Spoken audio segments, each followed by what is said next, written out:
5. Have you ever thought about how your taste in coffee has affected other people? Coffee was introduced to Guatemala in the 1800s. The plantation owners in Guatemala were typically German or English immigrants. You ever wonder about the coffee beans that come, the different types of coffee beans? The Arabica bean, which is your high-end coffee. The Robusta coffee bean, which is your lower-end coffee. The Catholic Church, how it's helping the farmers obtain land, the indigenous people to occupy land so that they can grow food to take care of themselves, but also to grow coffee to produce income for themselves and take care of themselves. How your taste in coffee has affected these farmers. Today I want to talk to you just briefly about the history of coffee in Guatemala and how our taste in coffee has changed the industry in Guatemala. Coffee in Guatemala has a very rich history. It was introduced into Guatemala in the 1800s as the indigo plants and the industry there was changing over. According to Fisher, as these industries were changing, coffee was introduced for a new income. The colonial exploits, according to Fisher, were massive. They would exploit the indigenous people and not allow them to have land or have any kind of possessions, but put them to work on the coffee plantations. The labor was very seasonal, so it took mass groups of people, and many times the government would force these people to come into their land and force them to come in to pick coffee beans to sell this coffee, according to Fisher. There are 3 different types of elevations that these coffee beans are grown on. You have a lower elevation, which is 2,500 to 3,500 feet above sea level. It is typically a prime or an extra prime coffee bean, according to Hager.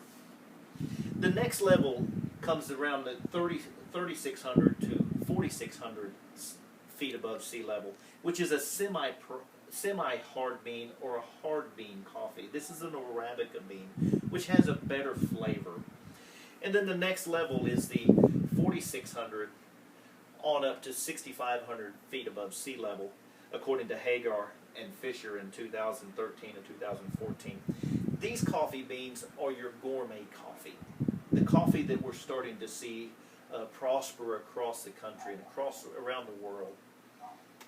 Not only does coffee have a very rich history in Guatemala, it also has a bright future.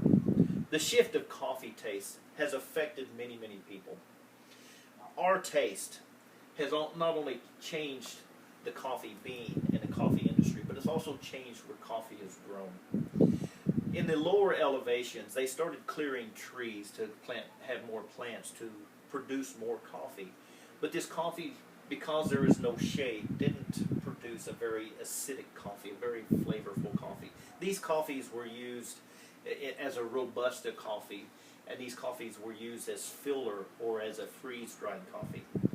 In the upper elevations, at the 3,600 or the 4,600 feet above sea level, these coffee beans, according to Fisher and Hager, these coffee beans were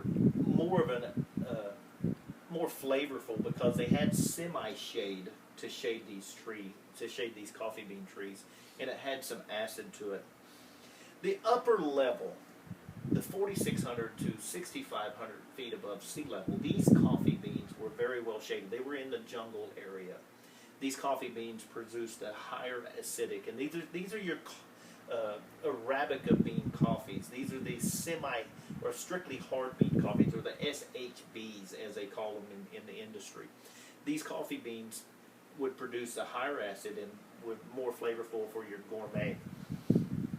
Not only did our taste in coffee change the way it's grown, it also changed the market relations and the market sources that these coffee growers would have to go through. The Catholic Church is helping many of the indigenous people, according to Gary in 2004. The Catholic Church is helping them buy land in the upper elevations. So it's allowing these these indigenous people to have more income, to produce coffee. But with that, also they co-opted with a Massachusetts-based company called the Equal Exchange, which made a fair trade, so these indigenous people could collect more money at a fair price with their coffee. Without this co-op, according to Gary in 2004, without this co-op, you might not have your favorite flavors of coffee that you're used to.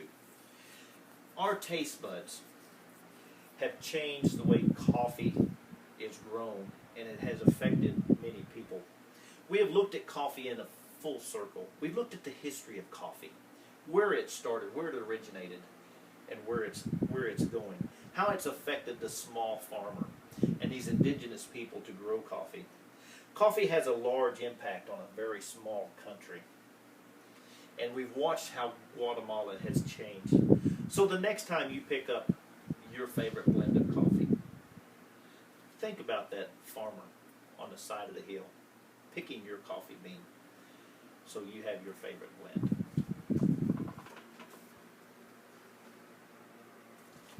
1, 2,